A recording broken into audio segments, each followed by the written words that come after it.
Alright, ladies. It's been a while. Hold on, let me fully close this.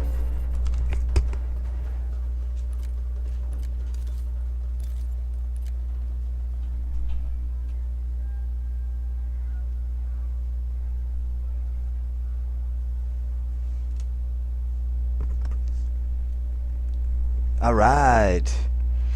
Chapter 19, Amy's Will. While these things were happening at home, Amy was having hard times at Aunt March's. She felt her exile deeply, and for the first time in her life realized how much she was beloved and petted at home. Aunt March never petted anyone. She did not approve of it, but she meant to be kind.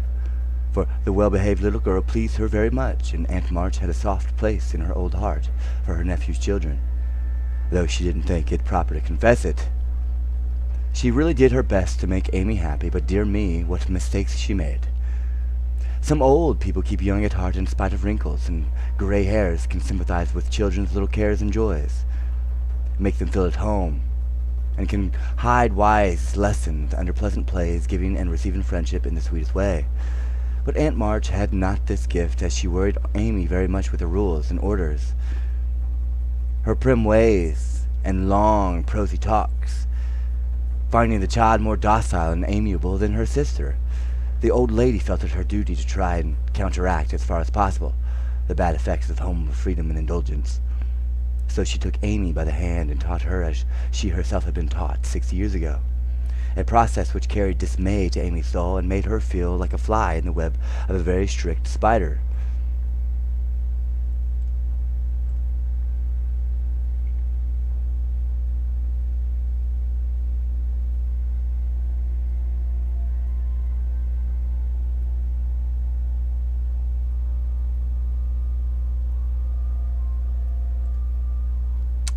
She had to wash the cups every morning and polish up the old-fashioned spoons, the fat silver teapot and the glasses till they shone. Then she must dust the room, and what a trying job that was. Not a speck escaped Aunt March's eye, and all the furniture had claw legs and much carving which was never dusted to suit. Then Polly had to be fed, and lapdog combed, and a dozen trips upstairs and down to get things or deliver orders, for the old lady was very lame and seldom left her big chair. After these tiresome labors she must do her lessons, which was a daily trial of every virtue she possessed. Then she was allowed 1 hour for exercise or play, and didn't she enjoy it? Louis came every day and wheedled Aunt March till Amy was allowed to go out with him, and when they walked and rode and had capital times. After dinner she had to read aloud and sit still while the old lady slept, which she usually did for an hour, as she dropped off over the first page. Then patchwork or towels appeared, and Amy sewed with outward meekness and inward rebellion till dusk, when she was allowed to amuse herself as she liked till tea-time. The evenings were the worst of all, for Aunt March fell to telling long stories about her youth, which were so unutterly dull that Amy was always ready to go to bed, intending to cry over her hard fate, but usually going to sleep before she had squeezed out more than a tear or two. If it had not been for Laurie and old Esther, the maid, she felt that she never could have got through the dreadful time. The parrot alone was enough to drive her distracted, for he soon felt that she did not admire him, and revenged himself by being as mischievous as possible.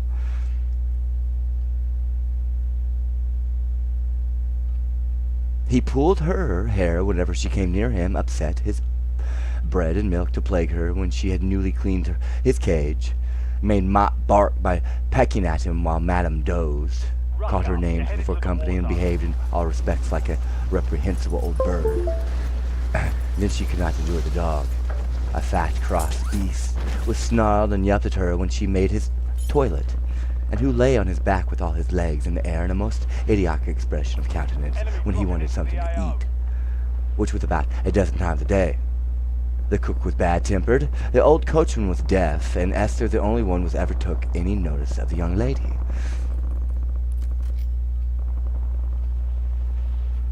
Esther was a French woman who had lived with Madame, as she called her mistress, for many years, and who rather tyrannized over the old lady, who could not get along without her. Her real name was Estelle, But Aunt March ordered her to change it, and she obeyed, on condition that she was never asked to change her religion. She took a fancy to Mademoiselle and amused her very much with odd stories of her life in France. When Amy sat with her a while, she got up Madame's laces. She also allowed her to roam about a great house and examine the curious and pretty things stored away in the big wardrobes and the ancient chest, for Aunt March hoarded like a magpie. Amy's chief delight was an Indian cabinet full of queer drawers like pigeonholes and secret places in which were kept all sorts of ornaments, some precious, some merely curious, all more or less antique. To examine and arrange these things gave Amy great satisfaction, especially the jewel cases in which, on velvet cushions, reposed the ornaments which had adorned a belle 40 years ago. They were the garnet set which Aunt March wore when she came out, the pearls her father gave her on her wedding day, her lover's diamonds, the jet mourning rings and pins, the queer lockets with portraits of dead friends and weeping willows made of her inside, the baby bracelets her one little daughter had worn, Uncle March's big watch with the red seal so many childish hands had played with, and in a box, all by itself, lay Aunt March's wedding ring. Too small now for her fat finger, but put carefully away like the most precious jewel of them all. Which would Mademoiselle choose if she had her will? Asked Esther, who always sat near to watch over and lock up the valuables. We can see you there. I like the diamonds best, but there is no necklace among them, and I'm fond of necklaces. They are so becoming. I should choose this if I might, replied Amy, looking with great admiration at a string of gold and ebony beads, from which hung a heavy cross of the same. I too covet that, but not as a necklace. Ah, no, to me it is rosary, and as such I should use it like a good Catholic, said Esther, eyeing the handsome thing wistfully. Is it meant to use as you use the sting of good smelling, wooden beads hanging over your glass? Asked Amy. Truly, yes, pray with. It would be pleasing to the saints if one used so fine a rosary as this, instead of wearing it as a vain bijou. I do. You seem to take a great deal of comfort in your prayers, Esther, and always come down looking quiet and satisfied. I wish I could. If Mademoiselle was a Catholic, she would find true comfort, but as that it is not to be, it would be well if you went apart each day to meditate and pray. As the good mistress whom I served before, madam, she had a little chapel, and in it found solace meant for much trouble. Would it be right for me to do so too? Asked Amy, who in her loneliness felt the need of help of some sort, and found that she was apt to forget her little book, now that death was not there to remind her of it.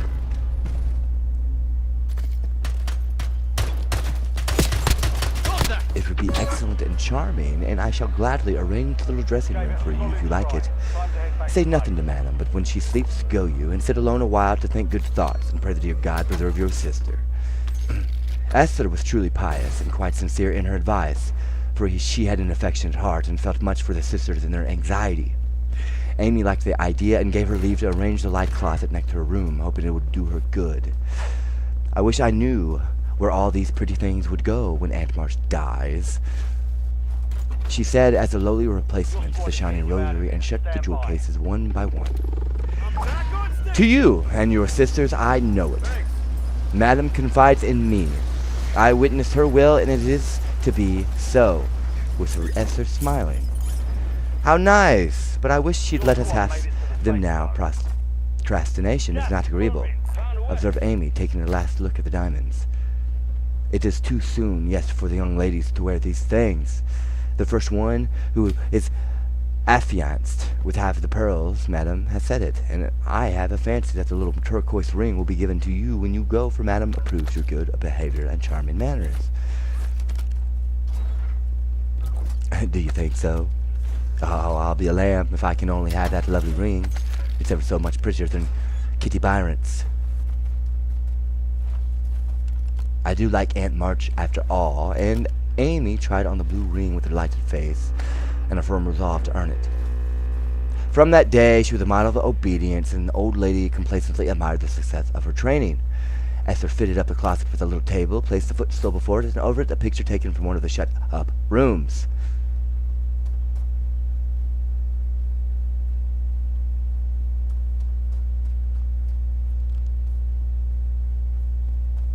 She thought it was of no great value, but being appropriate, she borrowed it. Well, knowing that madam would never know it, nor care if she did. It was, however, a very valuable copy of one of the famous pictures of the world. And Amy's beauty-loving eyes were never tired of looking up at the sweet face of the Divine Mother, while her tender thoughts of her own were busy at her heart. On the table she laid her little testament and hymn book, kept a vase always full of the best flowers. Laurie brought her and came every day to sit alone, thinking good thoughts and praying the dear God to preserve her sister. Esther had given her a rosary, a black bead with a silver cross, but Amy hung it up and did not use it, feeling doubtful as to its fitness for Protestant prayers. The little girl was very sincere in all this, for being left alone outside the safe home nest. She felt the need of some kind of hand to hold by so sorely that she instinctively turned to the strong and tender friend, whose fatherly love most closely surrounds his little children. She missed her mother's help to understand and rule herself, but having them been taught where to look, she did her best to find the way and walk in it confidingly. But Amy was a young pilgrim, and just now her burden seemed very heavy. She tried to forget herself, to keep cheerful, and be satisfied with doing right, though no one saw or praised her for it. In her first effort at being very, very good, she decided to make her will as Aunt March had done, so that if she did fall ill and die, her possessions might be justly and generously divided. It cost her a pang even to think of giving up the little treasures which in her eyes were precious as the old lady's jewels.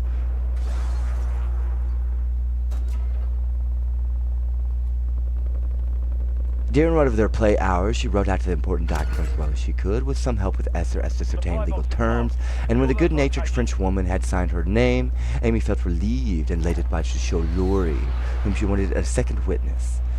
As it was a rainy day, she went upstairs to amuse herself in one of the large chambers, and took Polly with her for company. In this room there was a wardrobe full of old-fashioned costumes with which Esther allowed her to play, and it was her favorite amusement to array herself in the faded brocades, and parade up and down before the long mirror, making stately curtsies, and sweeping her train about with a rustle which delighted her ears. So busy was she on this day that she did not hear Laurie's ring, nor see his face peeping in at her as she gravely promenaded to and fro, flirting her fan and tossing her head, on which she wore a great pink turban, contrasting oddly with a blue brocade dress and yellow quilted petticoat. She was obliged to walk carefully, for she had on high-heeled shoes, and as Laurie toyed Joe afterward, it was a comical sight to see her mince along in her gay suit, with Polly siding and bridling just behind her, imitating her as well as he could, and occasionally stopping to laugh or exclaim, "Ain't we fine? Get along, you fright! Hold your tongue! Kiss me, dear, ha-ha!" Having some difficulty restrained an explosion of merriment, lest it should offend her majesty, Laurie tapped and was graciously received. "Sit down and rest while I put these things away. Then I want to consult you about a very serious matter," said Amy, when she had shown her splendor and driven Polly into a corner. "That bird is the trial of my life," she continued, removing the pink mountain from her head, while Laurie seated himself astride a chair. "Yesterday, when the aunt was asleep and I was trying to be as still as a mouse, Polly began to squall and flap about in his cage. So I went to let him out and found a big spider there. I poked it out and it ran under the bookcase. Polly marched straight after it, stooped down and peeped under the bookcase, saying in his funny way, with a cock of his eye, 'Come out and take a walk, my dear.' I couldn't help laughing, which made Polly swear, and Aunt woke up and scolded us both.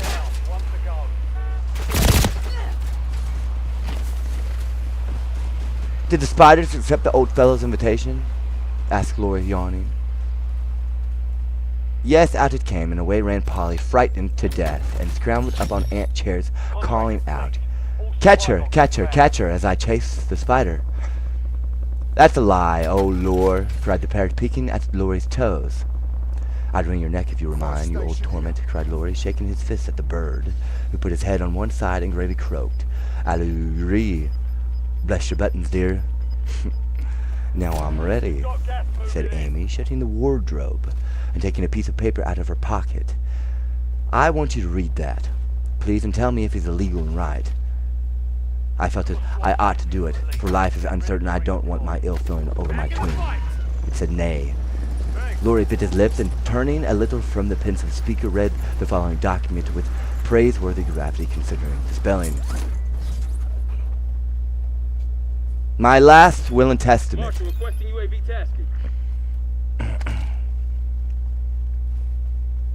Nay, Christopher.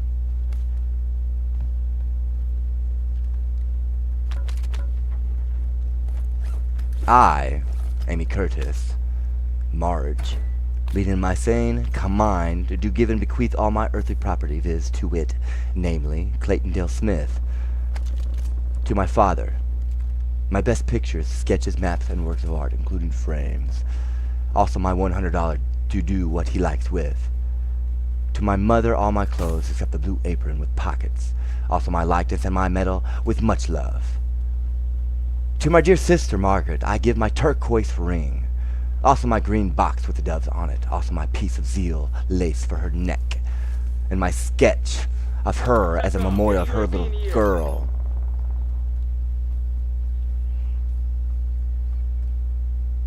To Joe I leave my breastpin, the one minted with sealing wax, also my bronze inkstand. She lost the cover, and my most precious plaster rabbit, because I'm very sorry I burned up her story. It's unfortunate. To Beth, I give my dolls and the little burl, my fan, my linen collars, and my new slippers if she can wear them, being thin, when she gets well. And I herewith also leave her my regret that I ever made fun of old Joanna. To my friend and neighbor, Theodore Lawrence, I bequeath my paper-mache portfolio. Nay, my clay, model of a horse, though he did say it hadn't any neck. Also, in return for his great kindness in the hour of affliction, any one of my artistic works he likes, Notre Dame is best. To our venerable benefactor, Mr. Lawrence, I leave my purple box with the looking-glass cover, which will be nice for his pins, and remind him of the parted girl who thanks him for his favors. To her family, especially Beth. I wish my favorite playmate, Kitty Byron, to have the blue silk apron and my gold bead ring with a kiss. To Hannah I give the bandbox she wanted and all the patchwork. I leave hoping she will remember me when it's you see. And now, having disposed of my most valuable property, I hope all will be satisfied and not blame the dead. I forgive everyone, and trust we may all meet when the trump shall sound. Amen. To this will and testament I set my hand and seal on this 20th day of November, Annie Domino. Amy Curtis, March, 1861. Witnesses, Estelle Valnor, Theodore Lawrence. The last name was written in pencil, and Amy explained that he was to rewrite it in ink and seal it up for her properly. What put it into your head? Did anyone tell you about Bess giving away her things? Asked Laurie soberly, as Amy laid a bit of red tape with sealing wax, a taper, and a standish before him. She explained and then asked anxiously, what about Beth? I'm sorry I spoke, but as I did, I'll tell you. She felt so ill one day that she told Joe she wanted to give her piano to Meg, her cats to you, and the poor old doll to Joe, who would love it for her sake. She was sorry she had so little to give, but left locks of hair to the rest of us and her best love to Grandpa. She never thought of a will.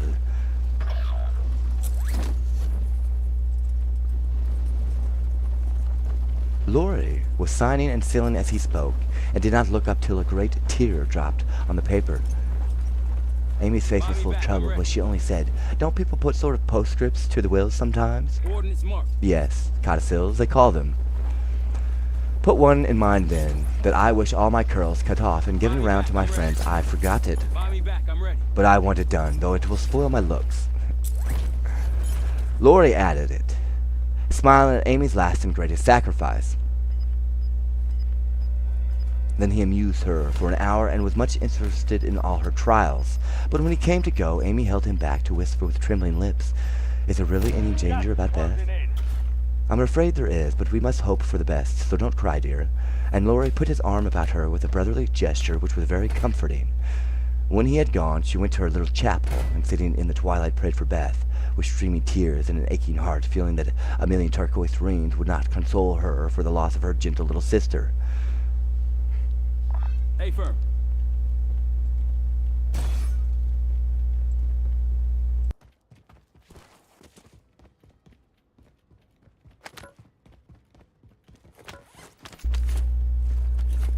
Alright, chapter 20, confidential.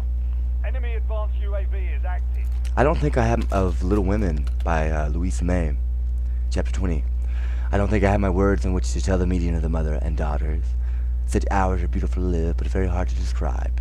So I will leave it to the imagination of my readers, merely saying that the house was full of genuine happiness, and that Meg's tender hope was realized, for when Beth woke from the long, healing sleep, the first objects in which her eyes fell were like the little rose in Mother's face. Too weak to wonder at anything, she only smiled and nestled close in the loving arms about her, feeling that the hungry longing was satisfied at last. Then she slept again, and the girls waited upon their mother, for she would not unclasp the thin hand which clung to hers even in sleep.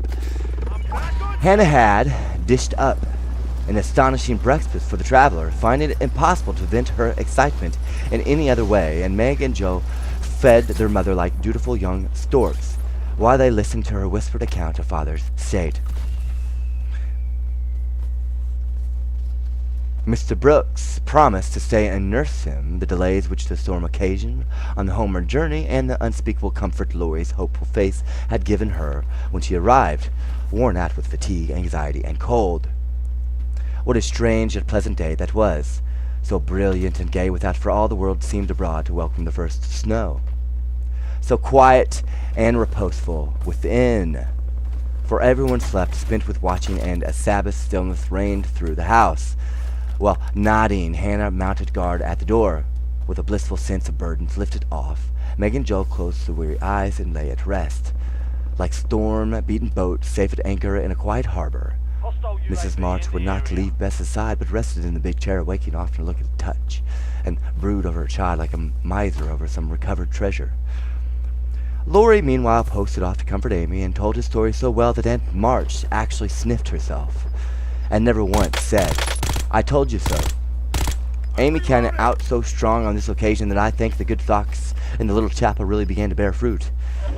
She dried her tears quickly, restrained her impatience to see her mother, and never even thought of the turquoise ring, when the old lady heartily agreed in Laurie's opinion that she behaved like a capital little woman. Get this out. Even Polly seemed impressed, for he called for a good girl.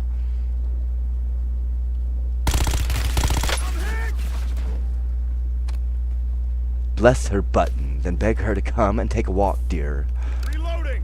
in his most affable tone. She would very gladly have gone out to enjoy the bright wintry weather, but discovering that Laurie was dropping with sleep in spite of manful efforts to conceal the fact. Harp, get off that. She persuaded him to nest on the sofa while she wrote a note to her mother.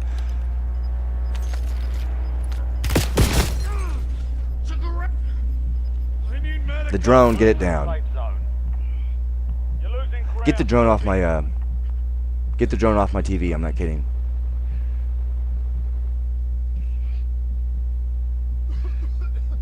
She was a long time about it, and when she returned, he stretched out with both arms under his head, sound asleep, while Aunt March had pulled down the curtain and sat, doing nothing in an unusual fit of benignity. Excuse me, ma'ams. They're firing a drone at the TV and stealing it. That's everything. No. There's a reason. No.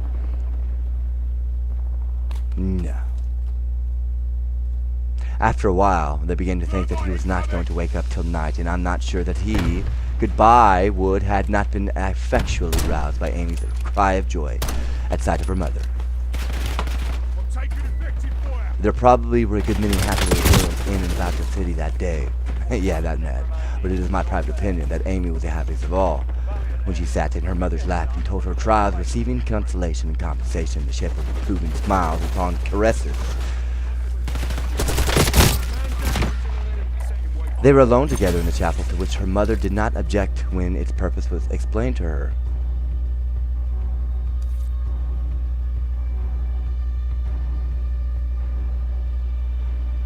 No.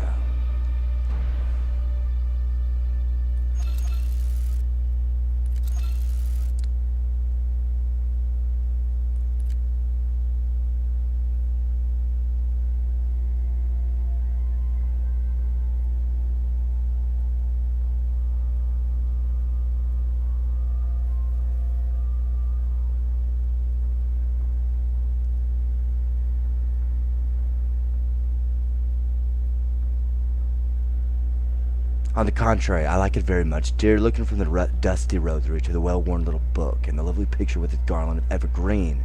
It's an excellent plan to have some place where we can go to be quiet when things vex or grieve us.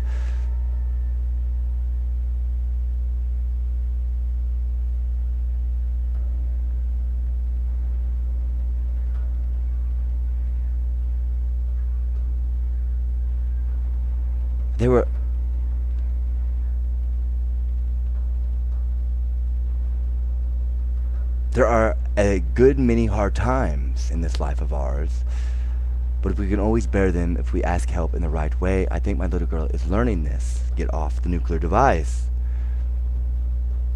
Yes, Mother, and when I go home I mean to have a corner in the big closet to put my books and the copy of that picture which I've tried to make. The woman's face is not good. It's too beautiful for me to draw, but the baby has done better, and I love it very much. I like to think he was a little child once, for then I don't seem so far away, and that helps me. As Amy pointed to the smiling Christ child on his mother's knee, Mrs. March saw something on the lifted hand that made her smile. She said nothing, but Amy understood the look, and after a minute's pause, she added gravely, "I wanted to speak to you about this, but I forgot it. Aunt gave me the ring today. She called me to her and kissed me and put it on my finger, and I said I was credit to her, and she'd like to keep me always. She gave that funny guard to keep the turquoise on, and as it's too big. I'd like to wear them, Mother, can I? They are very pretty, but I think you'd rather too young for such ornaments." "Amy? Mommy?" said Mrs. March, looking at the plump little hand, with a band of sky blue stones on the forefinger and the quaint guard formed of two tiny golden hands clasped together.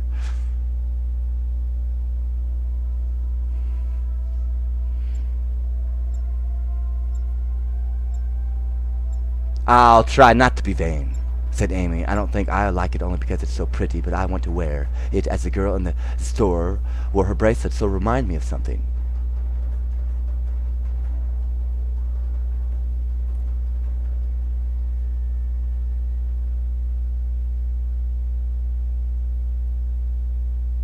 "Do you mean Aunt March?"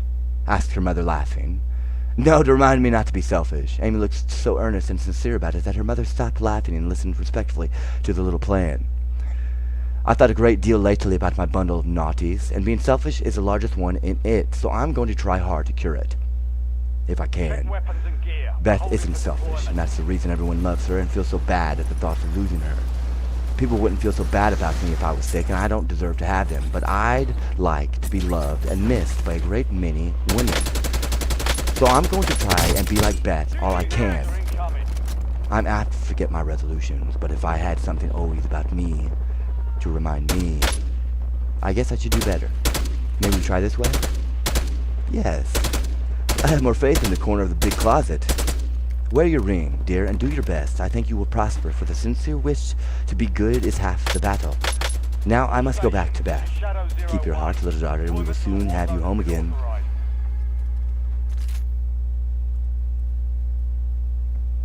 The evening, while Meg was writing to her father to report the traveler's safe arrival, Jo slipped upstairs into Beth's room and finding her mother in her usual place, stood a minute, twisting her fingers in her hair with a worried gesture and an undecided look. Bubble wrap. "What is it, dearie?"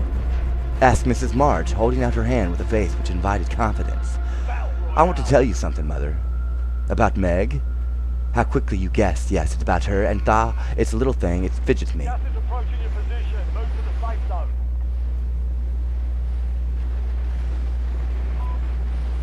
"Beth is asleep. Speak low. And tell me about it. That Moffat hasn't been here, I hope?" asked Mrs. March rather sharply. "No, I should have shut the door in his face if he had," said Jo, settling herself on the floor at her mother's feet. "Last summer, Meg left a pair of gloves over at Lawrence's, and only one was returned. We forgot about it till Teddy told me that Miss Brooke owned that he liked Meg, but didn't dare say so. She was so young, and he so poor. Now, isn't it a dreadful state of things? Do you think Meg cares for him?" asked Mrs. March with an anxious look. "Mercy me! I don't know anything about love and such nonsense," cried Jo, with a funny mixture of interest and contempt. In novels, the girls show it by starting and blushing, fainting away, growing thin, and acting like fools. Now Meg does not do anything of the sort. She eats and drinks and sleeps like a sinful creature. She looks straight in my face when I talk about that man and only blushes a little. Watch the skies. When Teddy jokes about lovers. Ready for lunch. No.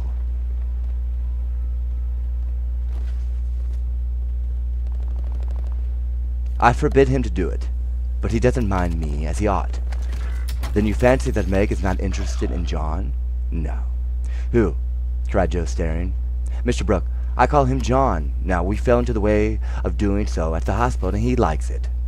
Oi, dear. I know you'll take his part. He's been good to father, and you won't send him away. But let Meg marry him if she wants to. Mean thing. To go petting Papa and helping you, just to wheedle you into liking him. And Joe pulled her hair again with a wrathful tweak. My dear, don't get angry about it, and I will tell you how it happened. Enemy UAV is online. John was with me at Mr. Lawrence's request and was so devoted to poor father that we couldn't help getting fond of him. He was perfectly open and honorable about Meg, for he told us he loved her and would earn a comfortable home before he asked her to marry him. Nay, he only wanted our leave to love her and work for her and the right to make her love him if he could. Nay. He is truly excellent young man, and we could not refuse to listen to him. But I will not consent to Meg's engaging herself so young. Squad mate is being tracked as a Of course most wanted not. target. It would be Eliminate idiotic. enemies and secure supply caches to get that target off their back. I knew there was mischief brewing. I felt it, and Your now squad it's mate worse lost than the I fight. imagined. There are RTB I just wish I could marry Meg myself and keep her safe in the family. This old arrangement making Mrs. March smile, but she said gravely, Joe, I confide in you and don't wish you to say anything to Meg yet. There he is. There's the Wagner Joe. When John comes back and I see them together, I can judge better of her feelings toward him. She'll see those handsome eyes that she talks about, and then it will be all up with her. No. She got such a soft heart, it will melt like butter in the sun if anyone looks sentimentally at her. She read the short reports. He sent more than she did your letters. The bloom Squad's in the there. safe zone. Gas is Can inbound. someone buy me back in?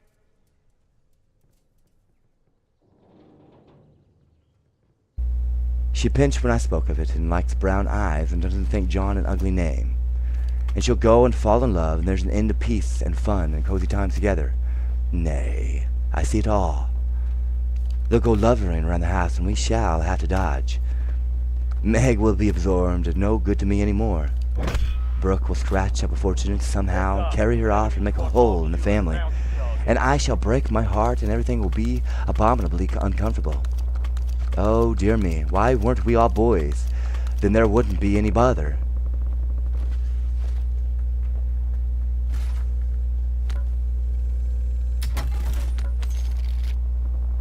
Joe leaned her chin on her knees in a disconsolate attitude and shook her fist at the reprehensible John. Mrs. March sighed, and Joe looked up with an air of relief. You don't like it, Mother? I'm glad of it. Let's send him about his business and not tell Meg a word of it, but all the happy together as we always have been. I did wrong to sigh, Joe. It is natural and right you should all go to homes of your own kind. But I do want to keep my girls as long as I can, and I am sorry that this happened so soon. For Meg is only 17, and it will be some years before John can make a home of her. Your father and I have agreed that she shall not bind herself in any way, nor be married before 20.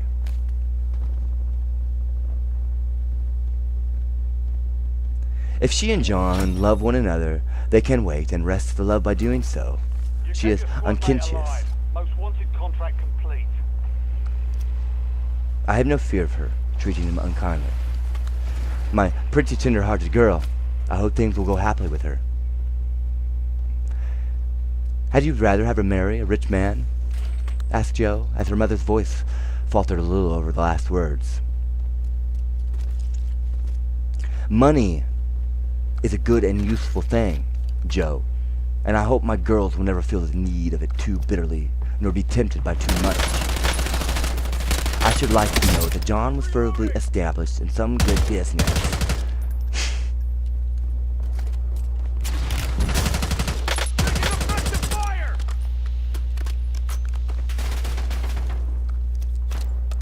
Which gave him an income large enough to be free from debt and make comfortable.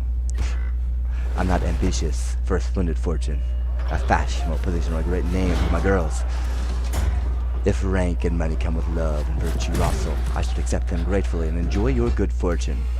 But I know, my experience, how much genuine happiness can be had in a plain little house where the daily bread is earned, and some privations give sweetness to the new pleasures. I'm content to see Meg begin humbly, for if I am not mistaken, she'll be rich in the possession of a good man's heart, and that is better than a fortune. I understand, Mother, and quite agree, but I'm disappointed about Meg, for I'd planned to have her marry Ted by and by and sit in the lap of luxury all her days. Wouldn't it be nice? Asked Joe, looking up with a brighter face. He is younger than she, you know, began Mrs. March, but Joe broke in. Only a little. He's old for his age, and tall, and can be quite grown up in his manner if he likes. Then he's rich and generous and good and loves us all, and I say it's a pity my plan is spoiled. I'm afraid Laurie's hardly grown up enough for Meg, and altogether too much of a weathercock just now for anyone to depend on. Now, make plans, Joe, but let time and their own hearts make your friends. We can't meddle safely in such matters, and had better not get romantic rubbish, nay, as you call it, into our heads, lest it spoil our friendship.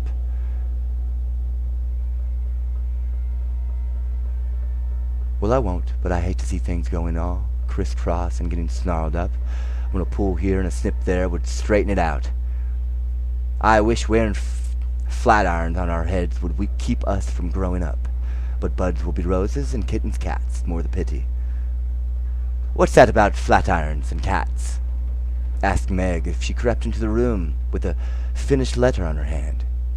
Only one of my stupid speeches. I'm going to bed.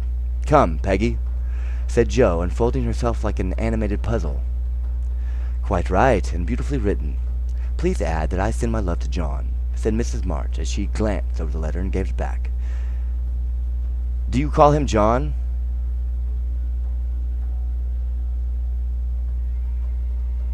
Do you call him John? Asked Meg, smiling with her innocent eyes looking down into her mother's. Yes, he has been like a son to us, and we are very fond of him, replied Mrs. March, returning the look with a keen one. I'm glad of that. He is so lonely. Good night, Mother, dear. It is so inexpressibly comfortable to have you here, was Meg's answer. The kiss her mother gave her was a very tender one, and as she went away Mrs. March said with a mixture of satisfaction and regret, she does not love John yet, but will soon learn to.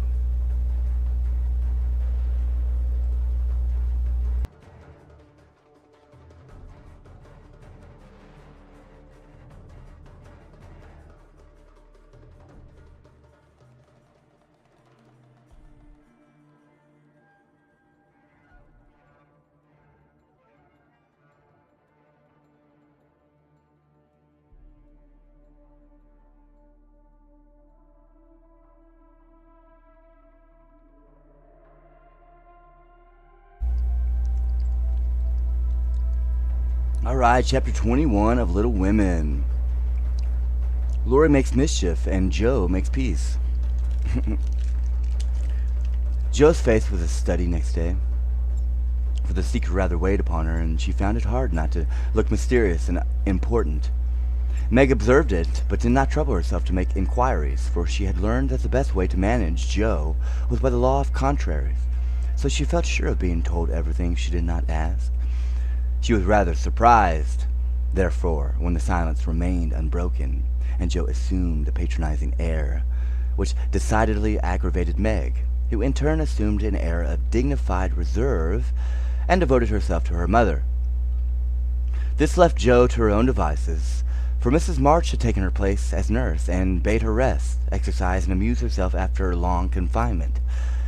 Amy being gone, Laurie was her only refuge, and much as she enjoyed his society, she rather dreaded him just then, for he was an incorrigible tease, and she feared he would coax his secret from her. She was quite right, for the mischief-loving had no sooner suspected a mystery than he set himself to find it out, and let Joe a trying life of it. He wheedled, bribed, ridiculed, threatened, and scolded, affected indifference that he might surprise the truth from her. He declared he knew that he didn't care, and at last, by dint of perseverance, he satisfied himself that he concerned Meg and Mr. Brooke. Feeling indignant that he was not taken into his tutor's confidence, he set his wits to work to devise some proper retaliation for the sight. Meg, meanwhile, had apparently forgotten the matter that was absorbed in preparations for her father's return, but all of a sudden a change seemed to come over her, and for a day or two she was quite unlike herself. She started when spoken to, blushed when looked at, was very quiet, and sat over her by suing, with a timid, troubled look on her face. To her mother's inquiry she answered that she was quite well, and Joe's she silenced by begging to be let alone. She feels it in the air. Love, I mean, and she's going very fast. She got most of the symptoms. Is twittery and cross, doesn't eat, lies awake, and mopes in corners. I caught her singing that song he gave her, and once he said, "John, as you do," and then turned as red as a poppy. "Whatever shall we do?" said Joe, looking ready for measures, however violent. Targets are up. Go take them down. Nothing but wait. Let her alone, be kind and patient, and Father's coming will still everything, replied her mother. Here's a note to you, Meg, all sealed up. How odd. Teddy never seals mine, said Joe next day as she distributed the contents of the little post office.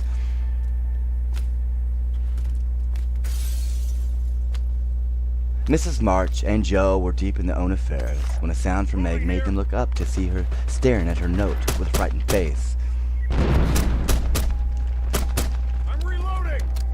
No time to rest, comrade. My child, was it? Cried her mother, running to her while Joe tried to take the paper which had done the mischief. It's all a mistake. He didn't send it. Oh, Joe, how could you do it? And Meg hid her face in her hands, crying as if her heart was quite broken. Me? I've done nothing. What's she talking about? Cried Joe, bewildered. Meg's mild eyes kindled with anger as she pulled a crumpled note from her pocket and threw it at Joe, saying reproachfully, You wrote it, and that bad boy helped you. How could you be so rude, so mean and cruel to us both? Joe hardly heard her, for she and her mother were reading the note, which was written in a peculiar hand.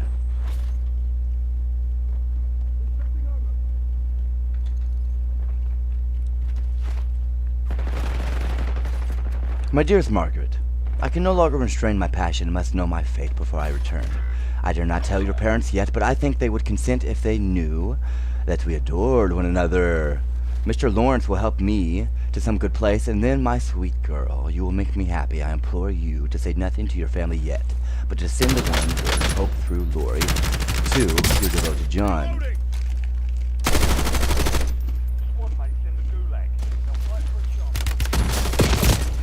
Oh, the little villain. That's the way he meant to pay for me keeping my word of mother. I'll give him a hearty scolding and bring him over to beg pardon, cried Joe, burning to execute immediate justice. But her mother held her back, saying with a look she seldom wore, Stop, Joe. You must clear yourself first. You have played so many pranks that I'm afraid you have had a hand in this. On my word, Mother, I haven't. I never saw that note before, and don't anything about it as true as I live, said Joe, so earnestly that they believed her. If I had taken part in it, I'd have done it better than this, and have written a sensible note. I should think you'd have known Mr. Brooke wouldn't write such stuff as that, she added, scornfully tossing down the paper. Be ready. You're next. It's like his writing, faltered Meg, comparing it with the note in her hand. Oh, Meg, you didn't answer it? Cried Mrs. March quickly. Yes, I did, and Meg hid her face again, overcome with shame. Oh, no. Here's a scrape. Do let me bring that wicked boy over to explain and be lectured. I can't rest till I get hold of him, and Joe made her the door for him. Hush. Let me handle this, for it is worse than I thought. Margaret, tell me the whole story. Commanded Mrs. March sitting down by Meg, yet keeping hold of Joe, lest she should fly off. Changing mags! I received the first letter from Laurie, who didn't look as if he knew anything about it. Began Meg without looking up. I was worried at first and meant to tell you. Then I remembered how you liked Mr. Brooke, so I thought you wouldn't mind if I kept my little secret for a few days. I'm so silly that I like to think no one knew, and while I was deciding what to say, I felt like the girls in books who have such things to do. Forgive me, Mother, I'm paid for my silliness now. I never can look him in the face again. What did you say to him? Asked Mrs. March. I only said I was too young to do anything about it yet, that I didn't wish to have secrets from you, and he must speak to Father. I was very grateful for his kindness, and would be his friends, but nothing more for a long while. Mrs. March smiled, as if well pleased. And Joe clapped her hands, exclaiming with a laugh, "You're almost equal to Caroline Percy, who was a pattern of prudence. Tell on, Meg. What did he say to that?" He writes in a different way entirely, telling me that he never sent any love letter at all, and is very sorry that my roguish sister, Jo, should take liberties with our names. It's very kind and respectful, but think how dreadful for me. Oh, tut-tut. No time to rest, comrade. Meg leaned against her mother, looking the image of despair, and Jo tramped about the room, calling Laurie's name. All of a sudden she stopped, caught up the 2 notes, and after looking at them closely, said decidedly, "I don't believe Brooke ever saw either of these letters. Teddy wrote both and keeps yours to crow over me with because I wouldn't tell him my secret." "Don't have any secrets, Jo. Tell it to Mother and keep out of trouble, as I should have done," said Meg warningly. "Bless you, child, Mother told me." "That will do, Jo. I'll comfort Meg while you go and get Laurie. I shall sift the matter to the bottom and put a stop to such pranks at once." Away ran Jo, and Mrs. March gently told Meg Mr. Brooke's real feelings. "Now, dear, what are your own? Do you love him enough to wait till he can make a home for you, or will you keep yourself quite free for the present?"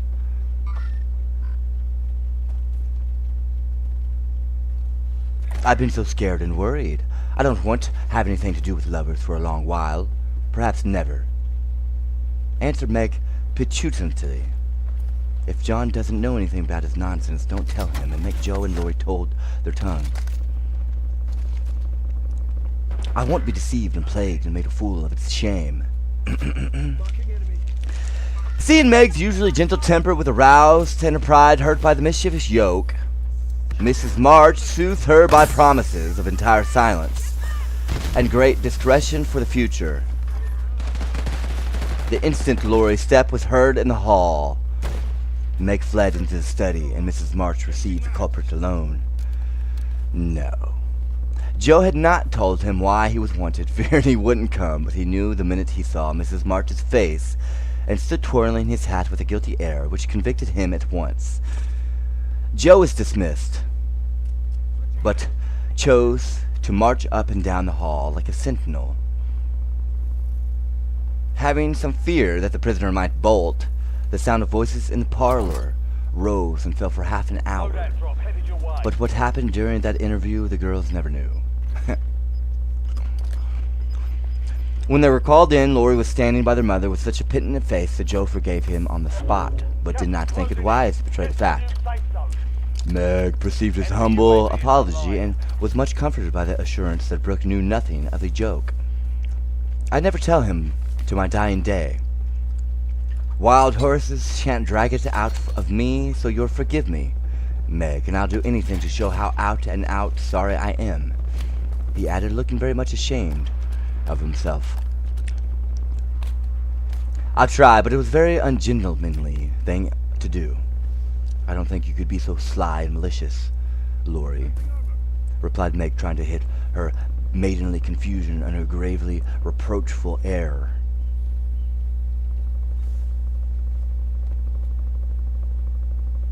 It was altogether abominable, and I don't deserve to be spoken to for a month, but you will, though won't you? And Laurie folded his hands together with such an imploring gesture as he spoke in his irresistibly persuasive tone that it was impossible to frown upon him in spite of his scandalous behavior. No. Meg pardoned him, and Mrs. March's grave face relaxed in spite of her efforts to keep sober when she heard him declare that he would atone for his sins by all sorts of penances and abuse himself like a worm before the injured damsel. Southwestern Bell on my phone there, 211. You're losing ground. Move it. All the way. Hostile UAV in the area. Jo stood aloof, meanwhile trying to harden her heart against him and succeeding only in primming up her face into an expression of entire disapprobation. Laurie looked at her once or twice, but as she showed no sign of relenting, he felt injured and turned his back on her till the others were done with him, when he made her a low bow and walked her without a word. As soon as he had gone, she wished she had been more forgiving, and when Meg and her mother went upstairs, she felt lonely and longed for Teddy. After resisting for some time, she yielded to the impulse and, armed with a book of return, went over to the big house. "Is Mr. Lawrence in?" asked Jo of a housemaid who was coming downstairs. "Yes, miss, but I don't believe he's seeable just yet."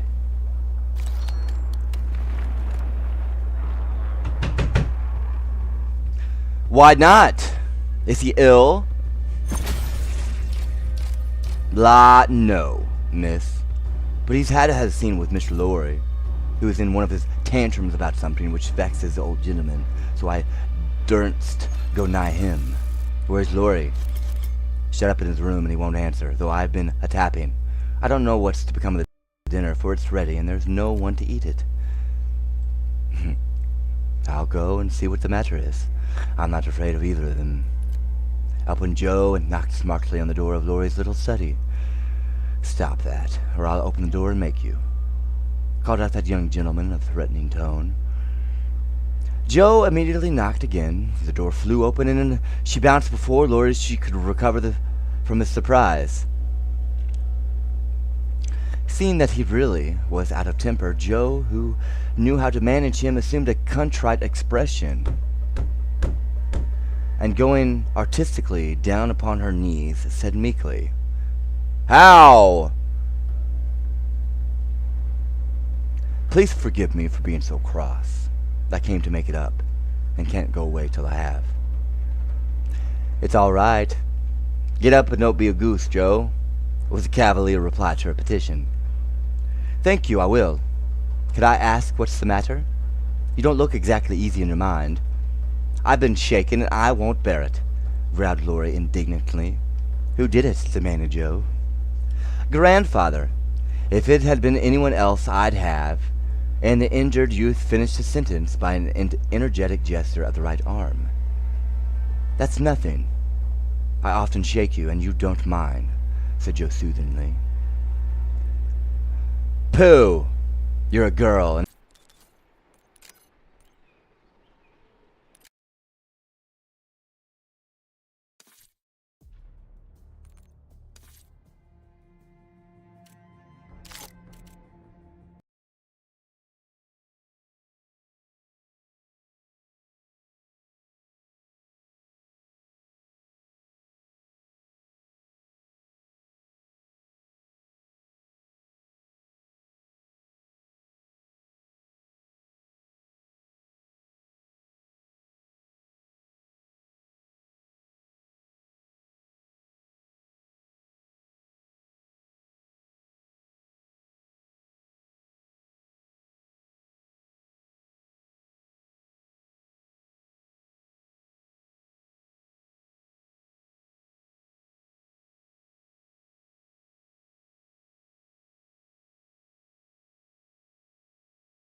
What pepper pot you are, sighed Joe. How do you mean to settle this affair? Well, he had to beg pardon, believe me, when I say I can't tell him what the fuss is about. He won't do that.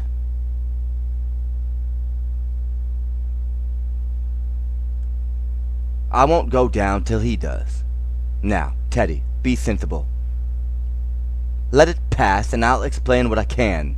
You can't stay here, so what's the use of being melodramatic?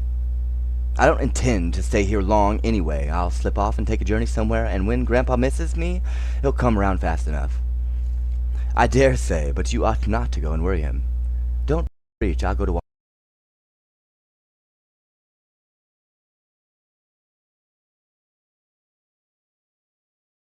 Washington Seabrook. It's gay there, and I'll enjoy myself after the troubles. What fun you'd have. I wish I could run off.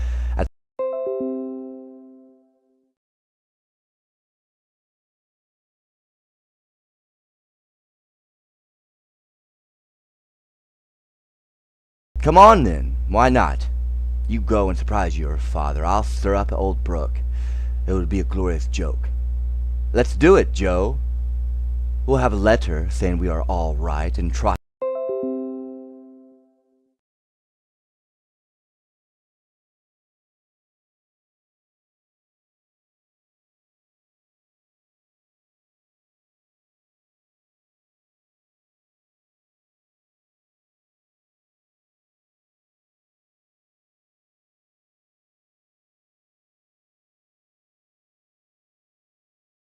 If I get your grandpa to apologize for the shaking, will you give up your running away? Asked Joe seriously. Yes, but you won't do it, answered Laurie, who wished to make up, but felt that his outraged dignity must be appeased first. If I can manage the young one, I can the old one, muttered Joe, as she walked away, leaving Laurie bent over a railroad map with his head propped up on both hands. Come in! And Mr. Lawrence's gruff voice sounded gruffer than ever as Joe tapped at his door. It's only me.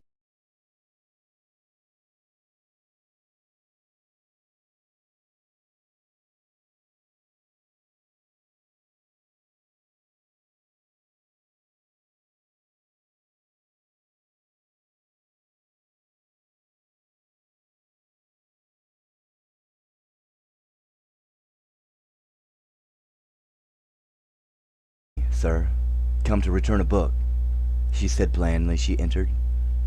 Want any more? Asked the old gentleman, looking grim and vexed, but trying not to show it. Yes, please.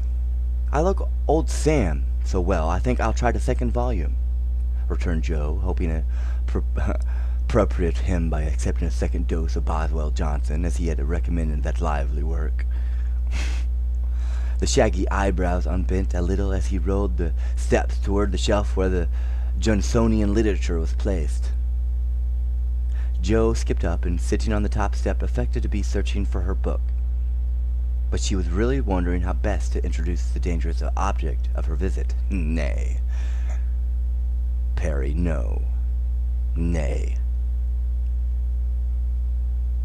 Mr. Lawrence seemed to suspect that something was brewing in her mind, for after taking several brisk turns about the room, he faced round on her, speaking so abruptly that Rosalia's tumbled face downward on the floor.